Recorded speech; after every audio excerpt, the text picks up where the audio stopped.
So last night we get to bed a little bit late, and so I tell Micah, look, I know we have rats, but you cannot get up all throughout the night with your stupid flashlight to go try and capture them or catch them in the act. And if you do, I'm going to take that flashlight and I'm going to with it.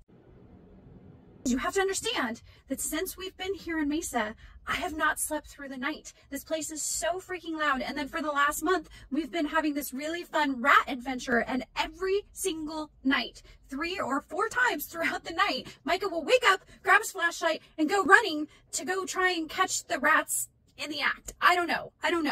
But I was gonna lose it. I couldn't take it anymore. I needed one good night's sleep. And so we're sleeping through the night, and it's glorious and it's wonderful until at 4 a.m. I think someone's smoke detector batteries were going out. And there was this high-pitched chirping noise, chirp, chirp, chirp, chirp. And then like 20 seconds later, chirp, chirp, chirp, chirp.